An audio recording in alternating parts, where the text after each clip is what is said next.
infecciones muy frecuentes, constituyen una importante causa en la morbilidad y mortalidad de todas las edades. Las infecciones respiratorias altas afectan la nasofaringe, la orofaringe, la laringe, la tráquea y los senos paranasales.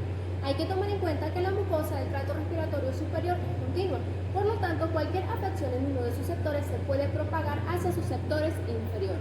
Desde el punto de vista etiológico, más de 200 virus, 30 bacterias, algunos hongos y parásitos son los responsables de estos cuadros que evolucionan de forma espontánea en un corto tiempo. Para conocer más de las infecciones respiratorias altas, necesitamos conocer las estructuras anatómicas involucradas. El sistema respiratorio. El sistema respiratorio es un conjunto anatómico formado por los pulmones, las vías aéreas, el sistema nervioso central, los músculos respiratorios y la cavidad torácica. Su función principal es el intercambio gaseoso, aunque también participa en otros procesos como el mantenimiento del equilibrio ácido-base, en la fonación, en la defensa contra agentes nocivos del aire ambiental y en distintas funciones metabólicas. La hematosis ocurre a través de la membrana alveolar de los pulmones. Los pulmones son los órganos respiratorios esenciales, derecho e izquierdo, ambos ubicados en la cavidad torácica a ambos lados del mediastino. El pulmón izquierdo es un 10% más pequeño que el derecho, con un peso promedio de 500 gramos, mientras que el derecho de unos 600 gramos. El tejido pulmonar es flácido, elástico y frágil. El color normal del pulmón es un rosado claro. Ambos presentan 3 caras, una costal, mediastínica y diafragmática, 3 bordes, anterior, inferior y posterior, una base y un vértice. El pulmón derecho presenta 2 fisuras derechas y oblicuas que lo dividen en 3 lóbulos, superior, medio e inferior. Es más grande y pesado que el pulmón izquierdo, puesto que la cúpula derecha del diafragma es más alta. Además, el corazón protruye más hacia la izquierda. El pulmón izquierdo presenta una fisura oblicua que lo divide en 2 lóbulos, superior e inferior. Ambos presentan en su cara mediastínica una escotadura o una abertura en forma de cuña que se denomina ilio pulmonar. Los pulmones se fijan al mediastino por las raíces pulmonares, constituidas por los bronquios, las venas y las arterias pulmonares y los vasos linfáticos. Estas estructuras van a entrar y salir de los pulmones atravesando el ilio pulmonar. Árbol traqueobronquial. Tenemos la tráquea. La tráquea es un conducto o un tubo de cartílago hialino que continúa la laringe. Este se va a extender hasta el tórax, donde va a dar 2 ramas de bifurcaciones que son los bronquios principales. Al ser cilíndrico permite el paso de aire en cada ciclo respiratorio, así como también la hematosis y la fonación. Los bronquios principales derecho e izquierdo son 2 tubos de cartílago hialino que continúan la tráquea, se extienden hacia abajo y hacia afuera atravesando el ilio pulmonar para entrar o penetrar en los pulmones. El bronquio principal derecho es más corto, vertical y ancho que el izquierdo. Estos, una vez que atraviesan el ilio pulmonar y entran en los pulmones, se van a dividir en bronquios lobulares, 2 en el izquierdo y 3 en el derecho, correspondiente a cada lóbulo de cada pulmón. A su vez, se van a dividir en bronquios segmentarios y van a dar más ramificaciones en bronquiolos más pequeños, que son los terminales y los respiratorios. Todas estas ramificaciones bronquiales se asemejan a un árbol invertido, por esta razón se denomina árbol traqueobronquial. La unidad respiratoria del pulmón es el área que se encuentra constituida por los bronquiolos respiratorios. Los bronquiolos respiratorios van a dar varias vías o conductos que se denominan conductos alveolares. Estos conductos están constituidos por una serie de sacos alveolares y estos sacos están constituidos por varios alveolos. Los alveolos son como una bolsa redondeada con una apertura en uno de sus extremos, con un diámetro de alrededor de 300 micras. Hay alrededor de unos 300 millones de alveolos en los pulmones y constituyen la unidad funcional del pulmón. Las vías aéreas constituyen el punto de unión entre la atmósfera y las unidades respiratorias. Presenta 2 porciones: las vías respiratorias altas o superiores y las vías respiratorias bajas e inferiores. En este caso, las vías respiratorias altas están constituidas por la nariz, la cavidad oral y la laringe. La nariz representa la parte superior del sistema respiratorio. Esta va a variar en forma y tamaño. Se extiende o se proyecta hacia adelante desde la cara, donde se encuentra unida a su raíz. La parte superior, llamado puente, está constituido por los huesos nasales y la parte inferior está constituido por cartílago y hialino. Este tiene en su interior un tabique que lo divide en dos compartimentos que son las fosas nasales, y estas fosas se van a abrir hacia el exterior por medio de dos aperturas que se denominan orificios nasales. Los senos paranasales son cavidades llenas de aire que también varían en forma y tamaño. Los huesos que presentan estas cavidades airadas son el frontal, el maxilar superior, el esfenoides y el etmoides. Tenemos la faringe. La faringe es un tubo que continúa la boca. Representa la parte superior común de los tubos digestivos y respiratorios. Esta a su vez presenta tres porciones, que son la nasofaringe, la orofaringe y la laringofaringe. La laringe es un órgano especializado en la fonación con la ayuda de las cuerdas vocales que se encuentran en su interior. Este es considerado como una válvula y es esencial, puesto que evita que los cuerpos extraños o la comida deglutida pase hacia las vías aéreas. Tenemos la circulación pulmonar. Esta es un circuito de alto flujo, baja resistencia, bajo gasto energético y una gran capacidad de almacenamiento, lo que favorece con la hematosis, impide el paso de fluidos al intersticio y favorece la función ventricular derecha con un bajo gasto energético. La circulación pulmonar recibe todo el gasto cardíaco, pero sus presiones son menores a las sistémicas. Tenemos que la presión de la arteria pulmonar es de o inferior a 25 o 30 mililitros de mercurio. El volumen sanguíneo pulmonar es de 450 mililitros, de los cuales unos 70 mililitros corresponden al lecho capilar. Tenemos que la sangre desoxigenada pasa del ventrículo derecho por las arterias pulmonares y desemboca cada una en ambos pulmones en los capilares arteriales que envuelven los alveolos. Una vez que está dado el proceso de la hematosis, la sangre oxigenada retorna por los capilares venosos hacia las venas pulmonares y van a desembocar en la aurícula izquierda, donde se va a incorporar en la circulación sistémica. La respiración es sistemática y cíclica. Presenta un periodo de inspiración o llenado de aire y un periodo de expiración o vaciado de aire. La frecuencia respiratoria normal varía entre 12 a 16 respiraciones o ciclos por minuto, con un periodo de aproximadamente 4 segundos cada ciclo. La respiración presenta cuatro funciones principales, que son la ventilación pulmonar entre el aire de la atmósfera y los alveolos pulmonares. 2. La difusión de oxígeno y dióxido de carbono entre la sangre y los alveolos. 3.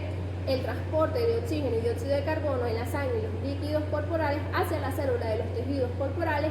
Y 4. La regulación de la ventilación. Los pulmones se van a expandir y contraer mediante dos mecanismos. 1. El movimiento del diafragma y 2. El ascenso y descenso de las costillas. La respiración tranquila normal se va a dar a través del primer mecanismo, es decir, del movimiento del diafragma. Ahora bien, entrando en materia, en las infecciones respiratorias altas tenemos la sinusitis. La sinusitis es una inflamación de la mucosa de los senos paranasales debido en su mayoría a una dificultad en el drenaje del seno. Entre sus factores etiológicos encontramos las infecciones virales, las infecciones bacterianas, las infecciones dentales, las anomalías del moco como fibrosis quística, tenemos irritantes químicos, tumoraciones, enfermedades granulomatosas, entre otras. Esta se va a clasificar de acuerdo a su etiología en agudas y crónicas. La sinusitis aguda es la inflamación de los senos paranasales, de la mucosa de los senos paranasales por un tiempo menor a 3 semanas de evolución. La sinusitis se da cuando algo bloquea las aperturas de los senos paranasales. Manifestaciones clínicas. Tenemos dolor facial y derrame purulento nasal. Puede estar acompañada de una obstrucción nasal, de cefaleas y fiebre. En algunos casos puede haber una inflamación local y edema palpebral. Diagnóstico. Esta se basa en los hallazgos clínicos junto con los exámenes complementarios, como lo son los RX simples de senos paranasales y 4 proyecciones, que son la transiluminación de los senos paranasales maxilares frontales, una tomografía axial computarizada o cultivos de las muestras o de las mucosas nasales. El tratamiento de los síntomas se basa en la toma de medidas generales, como lo son los descongestionantes nasales, los antihistamínicos y los antimucolíticos o los antimicrobianos.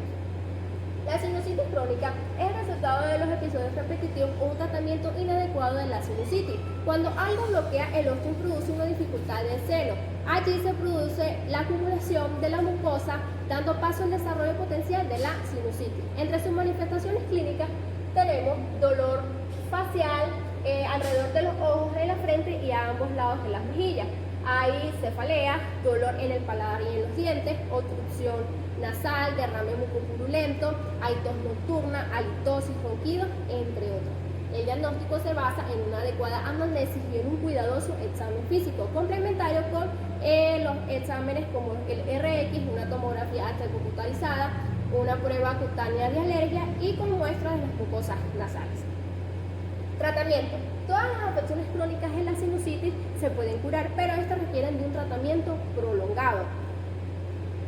Esto ya es incumbencia del especialista en otorrinolaringología, aunque la farmacoterapia se basa en descongestionantes orales, en corticoides, en analgésicos, antihistamínicos y antibióticos, solo si se ha demostrado que el origen de la infección es bacteriana.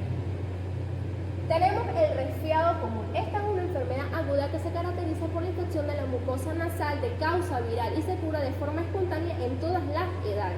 Los adenovirus son los principales agentes causales de esta afección, seguidos por los coronavirus y en menor porcentaje por los adenovirus, los virus de la influenza, parainfluencia, el sincital respiratorio, los hechovirus y el Coxsackie virus. Manifestaciones clínicas. Esta va a iniciar con una rinorrea acuosa y abundante, luego va a pasar a ser mucopurulenta. Va a haber una obstrucción nasal y una posible aparición de faringitis asociada. Puede haber tos y ronquera que llega a la fonía y puede aparecer fiebre. El tratamiento de los síntomas con reposo y fármacos antipiréticos es todo lo que suele requerirse. La influenza, también conocida como gripe, es una enfermedad inflamatoria aguda febril causada por los virus de la gripe tipo A, tipo B y tipo C, pertenecientes a la familia Orthomyxoviridae para los dos primeros tipos. Estas pueden afectar el tracto respiratorio superior, inferior o ambos y es una enfermedad autolimitada. La transmisión del virus se da desde un enfermo a un individuo susceptible. ¿Por qué? Porque en forma de aerosoles producidos por las mucosas, dado por la tos, por los estornudos o incluso por el contacto mano a mano o por la fómitis. Una vez que este virus ha ingresado al tracto respiratorio, se puede adherir a las células epiteliales. Una vez dada esta absorción, el virión inicia un ciclo de replicación y libera nuevos virus que pueden afectar o dañar las células adyacentes. Luego siguen otros ciclos de replicación y liberación celular que causan daño en las células y representa un periodo de incubación de 18 a 72 horas. Luego este virus pasa hacia el tracto o hacia el árbol tráqueo bronquial.